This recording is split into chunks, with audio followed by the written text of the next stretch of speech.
जय श्री श्याम, राधे राधे, जय माता दी आप सभी को। तो कैसे हो आप लोग? आशा उम्मीद करते हैं सब बढ़िया होंगे। स्वागत है आप लोगों का हमारे चैनल पे। और माँ भगवती का आशीर्वाद सभी पे बना रहे, बाबा श्याम की कृपा सभी पे बनी रहे, यही मैं पूजा में बैठी हूँ तो यही भगवान जी से जो है विनती करूँगी कि सभी पे अपनी कृपा दृष्टि बनाए रखे और सबको ही भक्ति पथ में लगाए, सबकी बुद्धि सद्बुद्धि करे, यही मैं माँ से प्रार्थना करती हूँ। तो कल मैंने शॉर्ट वीडियो डाली थी और उसमें बताया था कि माँ भगवती को श्रृंगार ज़रूर चढ़ाएं आने वाले नवरात्र में। तो उसी के संबंध में मैं कुछ अपने मन की बात कहूँगी, जो कि मुझे देखती हूँ और मुझे थोड़ा सा बहुत गंदा भी लगता है जब मैं देखती हूँ माँ भगवती के नवरात्र में मंदिर जाती हूँ और हर जगह मैं ये सब देखती हूँ तो मुझे थोड़ा बुरा लगता है। तो वही मैं अपने मन की बात कहूँगी, बाकी तो है ना, जिसको जैसा भी करना होगा अपने हिसाब से ही करेगा हर कोई। लेकिन जैसे हम माँ भगवती को श्रृंगार तो चढ़ाते ही हैं और चढ़ाना भी चाहिए, है ना। नवरात्र है तो माँ भगवती को ज़रूरी है श्रृंगार चढ़ाना। तो उसमें आजकल जो है श्रृंगार, आजकल क्या, हम तो जब से देख रहे हैं तो देख ही रहे हैं कि श्रृंगार में जो रेडीमेड श्रृंगार आता है, पैकेट बने बनाए आते हैं और उसमें कई तरह के आते हैं। कई तो ठीक हैं, अच्छा है, थोड़ा पहनने लायक होते हैं, लेकिन कई इस तरह की पैकिंग है कि वो चीज़ कुछ भी काम नहीं आती, है ना। उसमें जितनी भी सामग्री है वो कुछ भी काम नहीं आता, किसी के काम नहीं आएगा। तो हम सस्ते के चक्कर में या जो भी कहो तो एक फॉर्मेलिटी हो जाती है कि हमने माँ को श्रृंगार चढ़ा दिया, है ना। तो माता रानी तो किसी भी श्रृंगार को अब कितना जी माँ को पहनाएंगे, है ना, कि माँ के तो अनंत भक्त हैं, कितने ही भक्त हैं। तो इसलिए सारी चीज़ें तो नहीं पहना जा सकती, तो भक्तों को ही वो वापस दी जाती है या कोई न कोई मतलब सुहागन स्त्रियां ही उस चीज़ को पहनती है। तो कम से कम ऐसी चीज़ें दें कि जो कोई पहन सके, है ना, जो किसी के काम आ सके। और हम सब में ही भगवती का वास है और सारी ही जगत में जितनी भी माँ बेटियाँ बहनें हैं सभी माँ स्वरूपा है। तो कोई भी स्त्री उस सुहाग की चीज़ को पहन सके, ऐसी आप सामग्री दे और सब भगवती स्वरूपा ही है। किस भाव से आप अच्छे से अच्छा श्रृंगार दे जितना आपसे हो सके, क्योंकि हम लोग खुद भी तो पहन रहे हैं, है ना।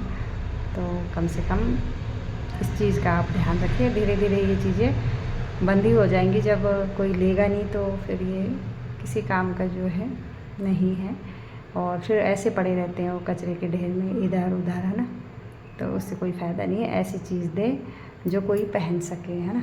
तो माँ भगवती भी इस चीज़ से प्रसन्न होगी और कोई सुहागन स्त्री उस चीज़ को पहने, चूड़ी बिंदी जो भी आप देते हो तो उसका इस्तेमाल हो सके, ऐसी चीज़ आप दें। तो ये मैं सबसे ही प्रार्थना करूँगी और बाकी तो आप लोगों की अपनी इच्छा है, अपनी मर्ज़ी है।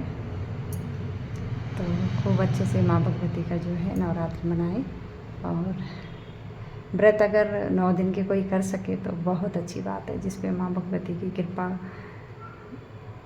हो रही होगी या जो भगवती से जुड़ा होगा काफ़ी टाइम से, तो वो 9 दिन के व्रत भी आसानी से कर लेता है और खुशी खुशी करता है। ऐसा नहीं है, वो भगवती की ही कृपा होती है, उसी की शक्ति होती है। लेकिन जो नहीं कर पाते 9 दिन के व्रत, तो वो पहले फर्स्ट और लास्ट नवरात्र करे और धीरे धीरे माँ भगवती जगदम्बा जो है उन्हें अपनी भक्ति की शक्ति देगी और वो भी धीरे धीरे माँ के 9 दिन के नवरात्र खुशी खुशी करेंगे, है ना। तो पर ज़रूर करें और जो व्रत नहीं कर सकते वो भी माँ भगवती की जो 9 दिन पूजा जो है ज़रूर करें और श्रृंगार तो ज़रूर चढ़ाएं माँ भगवती को, और कुछ हो ना हो श्रृंगार ज़रूरी है। और सुबह शाम माँ भगवती का जो है चिंतन ज़रूरी है, घर में जोत बत्ती ज़रूरी है। और सबसे पहले अपने विचार शुद्ध और वाणी जो है सबके साथ मधुर व्यवहार, है ना। हर औरत में ही भगवती विद्यमान है, हर किसी औरत के अंदर माँ स्वयं विद्यमान है, लेकिन हम लोग अपनी वाणी से, अपने भाव से, अपने व्यवहार से और अपने विचारों से उस चीज़ को जो है। मेरे कुछ पूछना है दोस्त से। आप पापा के फ़ोन से पूछ लो, अभी मैं बात कर रही हूँ। है नंबर नहीं है तो अभी दूंगी, ठीक है, 2 मिनट। तो इस चीज़ का भी ध्यान रखना है। नवरात्र में अपने विचारों को भी हमने पहले शुद्ध करना है, जब भगवती को हम अपनी भक्ति से प्रसन्न कर पाएंगे।